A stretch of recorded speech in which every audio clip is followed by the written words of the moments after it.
Salut à tous et bienvenue dans cette toute nouvelle vidéo chez Peugeot Youngtimer France, toute nouvelle vidéo sur l'année 2022. J'espère que cette petite année 2022 portera beaucoup de choses à vous tous, que ce soit la santé, l'argent, tout. Je vous souhaite une très bonne année à tous en tout cas. Donc voilà, on se retrouve pour 2022 pour cette toute nouvelle présentation. Bon, je l'ai pas acheté en 2022, hein, je l'ai acheté bien avant. Donc c'est un Peugeot Beeper, comme vous pouvez le constater. Donc voilà, c'est un véhicule que j'ai récupéré il y a cela de bien 15 jours.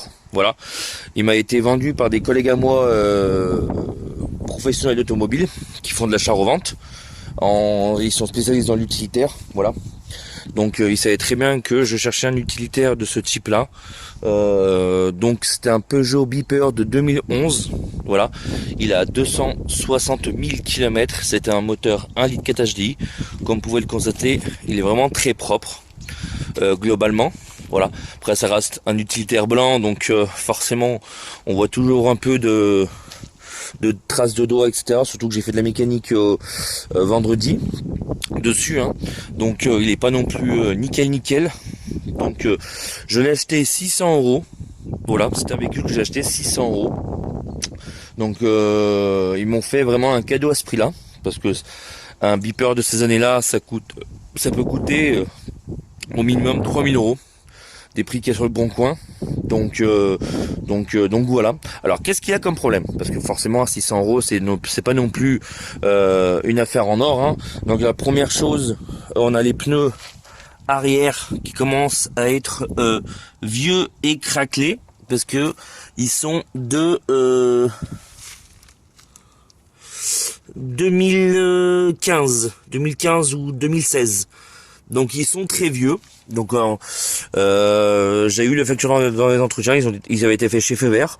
Donc ils sont très vieux, ils seront à changer, donc ça tombe bien. J'ai 4 pneus j'ai 2 Firestone et 2 en Cook à mettre à la place, que ce soit pour l'avant ou pour l'arrière. Donc déjà il y a les pneus. Il y a les pneus qui vont être à faire dans un premier temps. Hop. Ensuite, je vous fais un petit peu le tour, hein. Comme vous pouvez constater, globalement, il est, on va dire, relativement propre. Voilà. Tout est fonctionnel dessus, pas de voyant moteur, rien. Il tourne parfaitement bien. Vous voyez, il est pas, voilà, il est pas cassé. Il reste propre dans l'ensemble.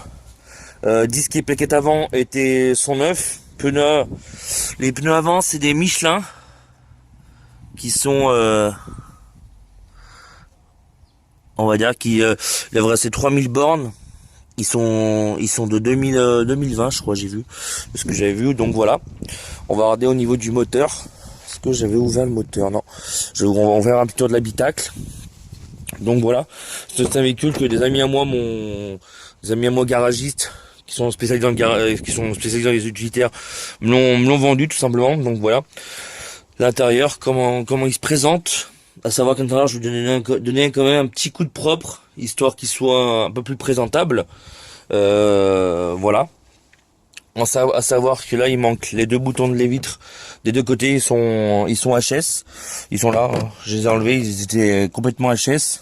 Donc là, j'ai commandé les 2 pour 25 euros. Donc les vitres fonctionnent, hein. Les vitres fonctionnent, y a pas de souci pour ça. C'est un modèle avec la clim. Voilà. C'est un modèle avec la clim. Donc c'est un moteur 1 litre 4 HDI. Hop. Ah bah, c'est sûr qu'il sentait un peu bizarre à l'intérieur, pour être franc avec vous. J'ai mis pas mal de sambon. Mais maintenant, avec tous les sambons que j'ai mis, ça sent encore une odeur encore plus bizarre. Donc bon. Donc je suis très content de vous présenter ce petit véhicule, parce que c'est vrai que moi, ça fait pas mal de temps que je cherche un utilitaire.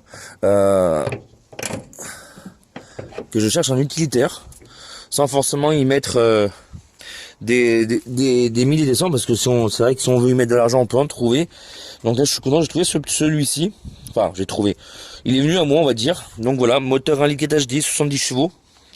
Donc distrib, elle avait été faite en 2015. donc à 165 000.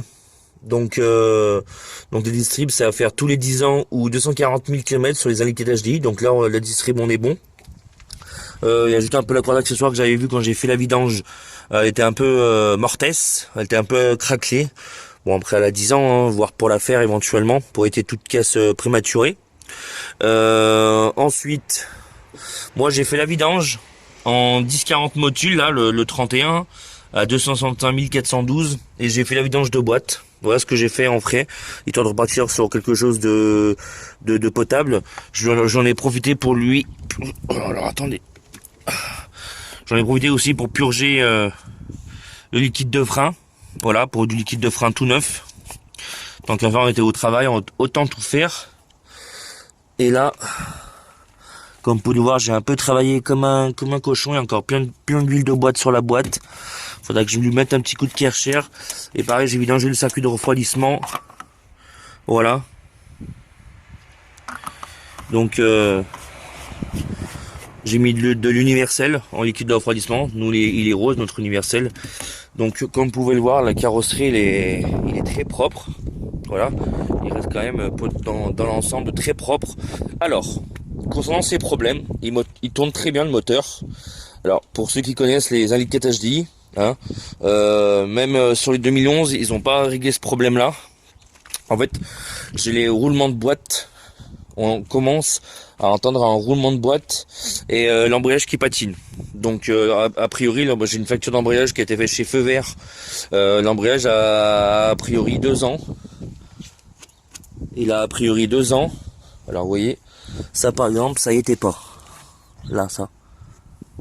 Tout ça, ça y était pas. Il y a pas quand je l'ai récupéré. Donc ça veut dire que ou sur mon parking ou au travail, on me l'a déjà bifflé. Ça commence. Enfin bref, les roulements de boîte sont HS. Enfin, ils commencent à faire du bruit en première, à bas régime. Donc c'est leur maladie sur les moteurs Alicate HDI. Leur maladie, c'est les roulements de boîte. Donc à savoir quand même que l'embrayage, lui, il a déjà été fait. Donc il y a pas longtemps, hein, il y a 2 ans. Donc il avait 220 000 km. Et là par moment il patine. Donc est-ce que c'est lié avec la boîte, je ne sais pas. Donc bon, pour être franc avec vous, pour le prix que je l'ai payé, j'ai payé ça 600 €. Donc bien entendu il va être contrôle technique, hein. Donc il sera à passer. Quand j'ai pu le monter sur le pont, quand j'ai fait la vidange au travail, j'ai vu qu'il avait un triangle avant, côté gauche, qui le signal bloc était fatigué. Donc je vais voir si ça peut passer au contrôle comme ça. Il commence à fatiguer, donc je pense que je vais lui faire les deux biellettes de barre stable et les 2 triangles. Donc voilà, pour que ça puisse passer au contrôle, et voilà. Donc c'est un prix très raisonnable, pour être franc avec vous, parce qu'un véhicule comme ça, chez nous, dans notre région, je suis en région Rhône-Alpes, ça se vend le moins cher. Il était à 200, il avait 240 000, et ça, il le vendait 2008. Donc dans l'état sans contrôle. Donc et ça c'est sur un moteur 1,3 litre, parce que vous avez les mêmes caisses en Citroën Nemo et en Fiat Fiorino. C'est vraiment les mêmes caisses, mais sur les Fiat en général c'est le 1,3 litre GTD. Donc c'est des moteurs pas du tout fiables. Et aussi vous aviez aussi le 3 cylindres diesel sur les Fiat, les Citroën Nemo. Donc voilà, là on est sur quelque chose de plutôt fiable. Donc du coup voilà. Les amis, cette petite présentation pour cette début d'année, j'en suis très content. Ils m'ont très bien arrangé, mes collègues. Donc ils m'ont très bien arrangé, donc je les remercie, hein. J'en suis très content. C'est sûr qu'il y a quelques frais à faire. En plus de la Golf, c'est vrai que ça me fait beaucoup de véhicules. J'aime pas trop avoir autant de véhicules, parce que ça fait beaucoup de frais à dépenser avec les enfants à la maison, payer à la maison, etc. C'est vrai que ça peut vite faire un peu d'argent, mais bon, on va pas se plaindre non plus, on n'est pas non plus à plaindre. Mais bon, voilà les amis. Donc j'espère que cette petite vidéo elle vous aura plu. N'hésitez pas à me dire ce que vous en pensez de cette toute nouvelle acquisition, hein. Voilà. Parce qu'il faut savoir quand même que à ces prix-là, on a des Kangoo 1 litre 9D qui font des jeunes culasses au même prix, quoi. Donc c'est vrai que personnellement, je suis assez satisfait de cet achat. On va pas dire que c'est le coup de fusil de l'année, hein, du début d'année, mais je sais très bien que même si je change la boîte et l'embrayage, j'arriverai toujours à retomber sur mon argent. Voilà. Donc il y a pas de souci à ce niveau-là. Même si je le vendrais, je voudrais le vendre à l'état comme ça, j'aurais pas de souci à me faire à ce niveau-là. Je pourrais toujours récupérer mon argent, mon investissement, hein, mon investissement. Donc je m'inquiète pas pour ça. Voilà. Sur ce, c'était Mike pour Peugeot Youngtimer France. J'espère que cette vidéo elle vous aura plu. Surtout, n'hésitez pas à vous abonner et partager cette petite vidéo. Si elle vous a plu, sur ce, on se retrouve très vite pour de nouvelles vidéos. Ciao, bye bye.